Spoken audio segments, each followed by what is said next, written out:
Student, आपने bacteria के फ़ायदे भी देख लिए, बैक्टीरिया की बीमारियां भी देख ली।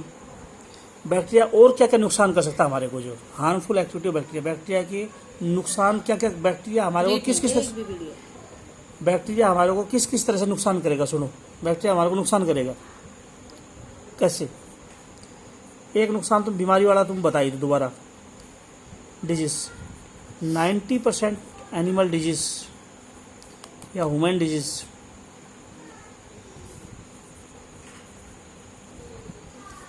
Are due to bacteria.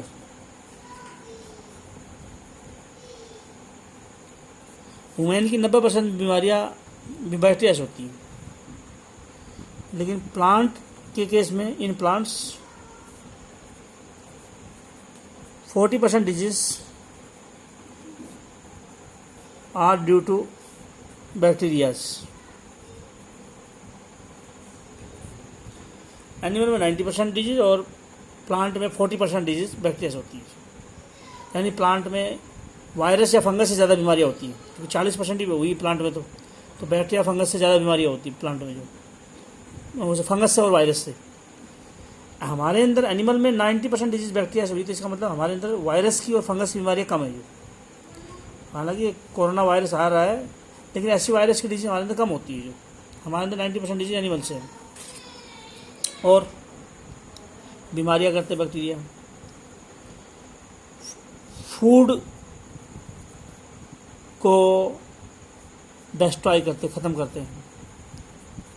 और यूँ बोल सकते हो अनपैलेटेबल, जिसको ना खाया जाए, खाने को अनपैलेटेबल बना देते हैं। खाने को, जो खाना हम खा ही नहीं पाएंगे, बैक्टीरिया ऐसा कर देगा खाने को। किस किस चीज़ को ख़राब करता है बैक्टीरिया खाने में? खाने की क्या क्या चीज़ हम बोलेंगे? वेजिटेबल,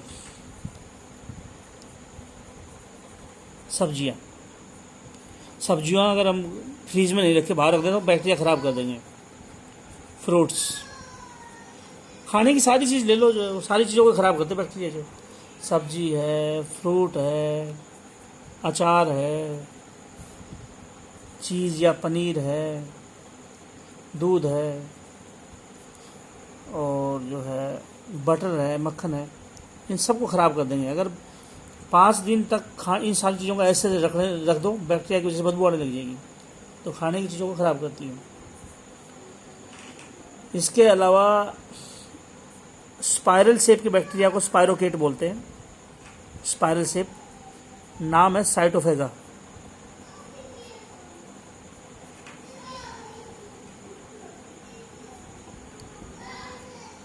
एक स्पाइरल शेप बैक्टीरिया जिसका नाम है साइटोफेगा, वो डैमेज करता है, नुकसान पहुंचाता है।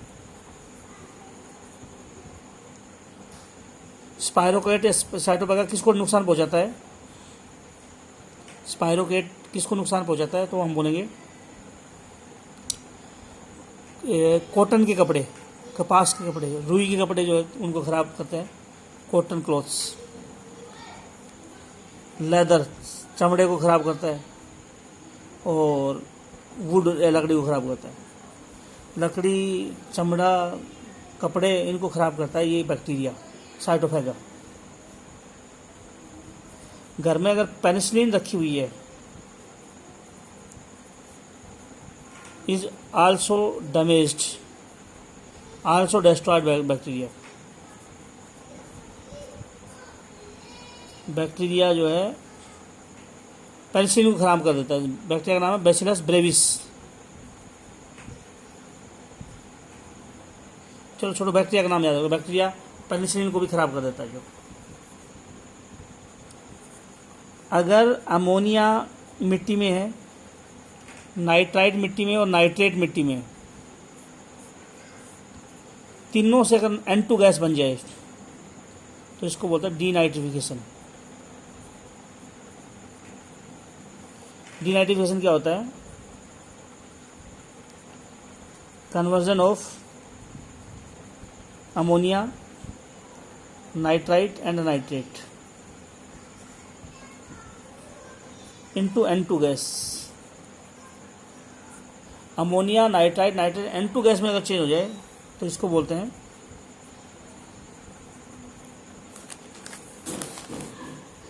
इसको डीनाइट्रिफिकेशन बोलते हैं। Ammonia nitrite nitrate N2 gas में बदल जाए तो बोलेंगे डीनाइट्रिफिकेशन। और ये हार्मफुल फिनोमिना है, ये नुकसान की फिनोमिना है। पेनिसिलिन को डेस्ट्रॉय लिख लो या तो बैसिलस ब्रेविस, ये पेनिसिलिन को ख़त्म कर देता है, पेनिसिलिन खराब हो जाती है। किसको अमोनिया नाइट्राइट, अगर N2 से तीनों चीज़ बने तो नाइट्रोजन फिक्सेशन बोलते हो। अगर नाइट्रोजन से अमोनिया बने, नाइट्राइट बने, नाइट्रोजन कंपाउंड बने N2 से तो नाइट्रोजन फिक्सेशन बोलते हो। और नाइट्रोजन के कंपाउंड से N2 बने तो डीनाइट्रिफिकेशन बोलते हैं। तो डीनाइट्रिफिकेशन नाइट्रोजन फिक्सेशन की उल्टी है। नाइट्रोजन फिक्सेशन तो यूजफुल है, इससे ये बनेगी तो फायदे की चीज़ है। नाइट्रोजन कंपाउंड बनेगी मिट्टी में नाइट्रोजन गैस से, उल्टी बनेगी तो नुकसान है। तो डीनाइट्रिफिकेशन एक हार्मफुल फिनोमिना है जो बैक्टीरिया शो करते हैं। सारी मिट्टी की नाइट्राइट हवा में चली जाती है N2 बन के जो। और डीनाइट्रीफाइंग बैक्टीरिया कौन से हैं? एग्जाम्पल, डीनाइट्रीफाइंग बैक्टीरिया जो है वो है सूडोमोनास, माइक्रोकोकस, थायोबैसिलस। ये हार्मफुल बैक्टीरिया है जो नाइट्रोजन गैस बना देते हैं, अमोनिया नाइट्राइट नाइट्रेट्स, जो कि एक हार्मफुल फिनोमिना है। पैदावार कम होगी इससे। और अगर SO2 से H2S बन जाए तो इसको बोलते हैं डीसल्फ्यूरिफिकेशन। SO2 नहीं, सल्फेट से SO4 से H2S बन जाए तो बोलते हैं डीसल्फ्यूरिफिकेशन। सल्फेट से H2S बने तो इसको बोलते हैं, सल्फेट से H2S बने तो डीसल्फ्यूरिफिकेशन बोलते हैं।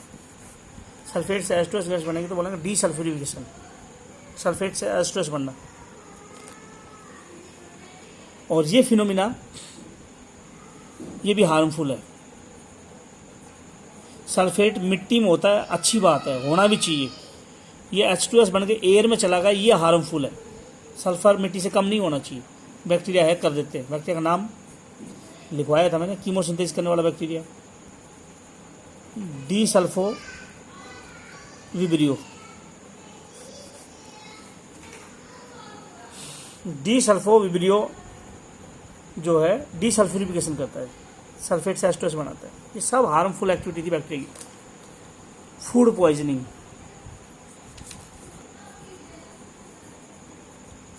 फूड पॉइजनिंग 3 बैक्टीरिया से होती है। क्लोस्ट्रीडियम बोटुलिनम, क्लोस्ट्रीडियम बोटुलिनम, और दूसरा साल्मोनेला, और तीसरा है staphylococcus.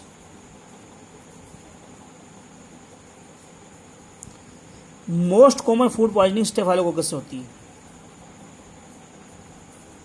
Most common food poisoning, ज़्यादातर most common food poisoning staphylococcus से होती है, सबसे कॉमन। इसमें उल्टी दस्त लग जाते हैं, वोमिटिंग, उल्टी और डायरिया दस्त। उल्टी दस्त वाली फूड पॉइजनिंग स्टेफाइलोकोकस है। लगभग जो भी आदमी खराब खाना खा लेते हैं तो उसमें हो जाती है। क्लोस्ट्रीडियम से फूड पॉइजनिंग जो होती है उसको बोटुलिज्म बोलते हैं, इस फूड पॉइजनिंग को। और बोटुलिज्म बोलते हैं इस फूड पॉइजनिंग को क्लोस्ट्रीडियम से। ये होती है ड्यू टू केन्ड फूड, डब्बा बंद खाना है, खाने की चीज़ें डब्बे में, केन्ड मतलब डब्बे में जो पैक खाना होता है उससे ये फूड पॉइजनिंग होती है, क्लोस्ट्रीडियम बोटुलिज्म। साल्मोनेला मीट के अंदर मिलता है जो, तो मीट से होती है साल्मोनेला वाली फूड पॉइजनिंग जो। तो ये हार्मफुल एक्टिविटी थी बैक्टीरिया की। मीट खराब कर दिया, खाना खराब कर दिया, फ्रूट खराब कर दिए, कपड़े खराब कर दिए, नाइट्रेट को हवा में भेज दिया, सल्फेट को हवा में भेज दिया। ये सब बैक्टीरिया के नुकसान वाली एक्टिविटी है। अब लेते हैं types of spore in bacteria. सबसे पहले एंडोस्पोर करा रहा हूँ मुझे, फिर सारे स्पोर के नाम लिखूंगा लास्ट में इस वीडियो के। एंडोस्पोर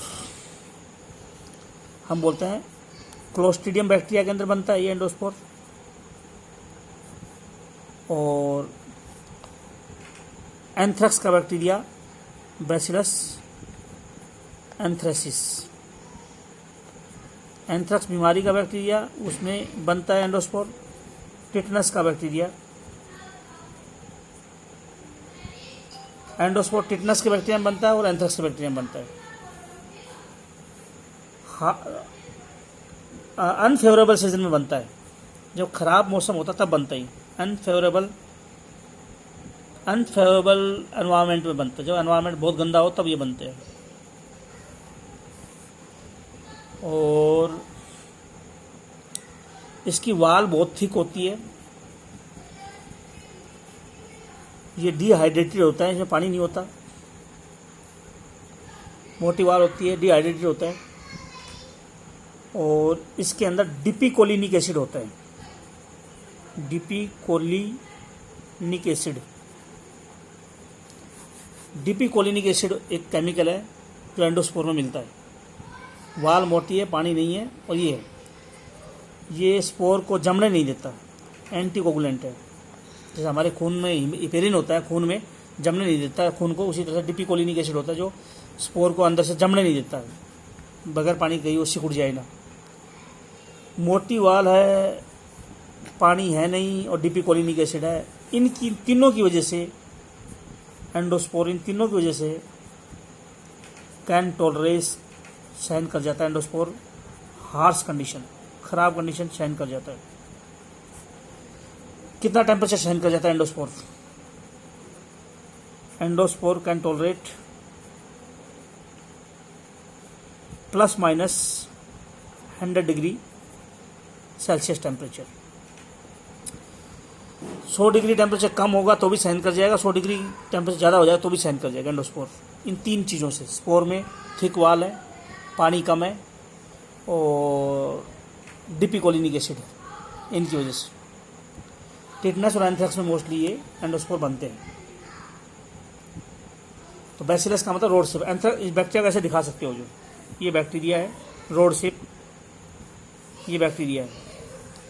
एंडोस्पोर बीच में हो सकता है, किनारे की तरफ भी हो सकता है। और एंडोस्पोर, ये एंडोस्पोर है, इसमें सबसे अंदर तो होता है डीएनए, बैक्टीरिया की तरह से डीएनए होता है जिसको न्यूक्लियोइड बोल सकते हो। इसके बाहर होता है साइटोप्लाज्म, फिर होता है साइटोप्लाज्म के बाद में एक वाल आती है जिसको बोलते हैं कोर वाल। बीच का हिस्सा कोर होगा, उसके बाहर वाल है, कोर वाल। कोर वाल के बाहर जो है मेम्ब्रेन है, इसको बोलते हैं कोर्टेक्स। फिर उसके बाद में अगली मेम्ब्रेन है इसमें, जिसको बोलते हैं स्पोर कोट। और सबसे बाहर वाली जो मेम्ब्रेन है इसकी एंडोस्पोर की, उसको बोलते हैं एक्जोस्पोरियम। सबसे बाहर वाली एक्जोस्पोरियम, दूसरे पे स्पोर कोट, तीसरे पे कोर्टेक्स, और कोर वाल चौथे पे कोर वाल। सबसे बाहर एक्जोस्पोरियम, दूसरे पे स्पोर कोट, तीसरे पे कोर्टेक्स और चौथे पे कोर वाल, और फिर ये अंदर ये भरा पड़ा है। ऐसा होता है एंडोस्पोर बैक्टीरिया का जो। तो बैक्टीरिया का ये था एंडोस्पोर। जो बैक्टीरिया ऐसे रेज निकली हो, जिस प्रोकैरियोट में रे निकली हो, उसको बोलते हैं एक्टिनोमाइस्टिस या रे फंजाई। एक्टिनोमाइस्टिस या रे फंजाई जो है, एक्टिनो मतलब रेज निकली होती है, ऐसे रेज है एक सेल का, लेकिन फंगस जैसा है, इसलिए फंजाई बोलते हैं। है बैक्टीरिया, रे फंजाई फंजाई नहीं होते हैं। एक्टिनोमाइस्टिस, माइस्टिस मतलब फंगस, फंगस नहीं होते हैं, ये बैक्टीरिया होते हैं। जो एक फेमस एक्टिनोमाइस्टिस का नाम है स्ट्रेप्टोमाइसिस, स्ट्रेप्टोमाइसिस। और इसकी स्पीसीज में बता रहा हूँ कौन कौन सी है। ग्रीशियस, फ्रेडिडी स्ट्रेप्टोमाइसिस की स्पीसीज है। ग्रीसियस, फ्रेडिडी, वेनेजुएली, वेनेजुएली तो कंट्री है वेनेजुएला, रामोसस, ओरोफेशियन,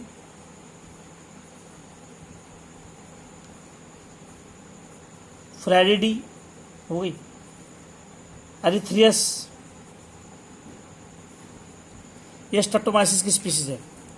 और इनकी एंटीबायोटिक के नाम बता रहा हूँ मैं, जो कौन कौन सी एंटीबायोटिक इन स्पीसीज से निकलती है, एंटीबायोटिक के नेम। स्ट्रेप्टोमाइसिस ग्रीसियस से स्ट्रेप्टोमाइसिन निकलती है। स्ट्रेप्टोमाइसिस ग्रीसियस से एंटीबायोटिक निकलती है स्ट्रेप्टोमाइसिन। फ्रेडिडी से निकलती है नियोमाइसिन। ये अभी याद नहीं होंगे, नाम लिख लो आराम से, एक एक दो दिन में याद करना, 2 आज कर ली, 2 बाद में कर लिया, 2 1 घंटे के बाद कर लिया, ऐसे करना। अभी ये याद नहीं होंगी, मैं लिख रहा हूँ। स्ट्रेप्टोमाइसिस ग्रीसियस से निकलती है स्ट्रेप्टोमाइसिन, फ्रेडिडी से निकलती नियोमाइसिन, वेनेजुएली से निकलती है क्लोर एम्फेनिकोल। एंटीबायोटिक के नाम मैंने बैक्टीरिया में बताए थे, वो बैक्टीरिया से निकलती है, रे फंगस से निकलती है, ये भी मोनेरा ही है लेकिन रेज निकली हुई है। बैक्टीरिया से ज़्यादा एंटीबायोटिक इनसे निकलती है। रामोसस से निकलती है टेरामाइसिन। ये माइसिन बहुत लगा हुआ पीछे नाम जो। एरिथ्रियस से निकलती है एरिथ्रोमाइसिन। इससे निकलती है क्लोर एम्फेनिकोल। ओरोफेशियन से निकलती है, नहीं सॉरी, ओरोफेशियन से निकलती है टेट्रासाइक्लिन। तो स्ट्रेप्टोमाइसिस नाम है, उसकी स्पीसीज है, अलग अलग स्पीसीज से अलग अलग एंटीबायोटिक निकल रही है। स्ट्रेप्टोमाइसिस के अलावा और एक्टिनोमाइसिस में कौन आता है? माइकोबैक्टीरियम आते हैं। माइकोबैक्टीरियम भी, माइको मतलब फंगस जैसे बैक्टीरिया है, माइकोबैक्टीरियम भी इसी में आएंगे। और माइकोबैक्टीरियम के अलावा कोराइनोबैक्टीरियम भी इसी में आएगा।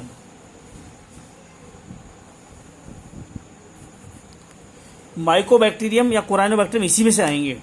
माइकोबैक्टीरियम भी इसी ग्रुप में। माइकोबैक्टीरियम फंगस रे फंजाई के नाम है ये, स्ट्रेप्टोमाइसिस, माइकोबैक्टीरियम, कोराइनोबैक्टीरियम।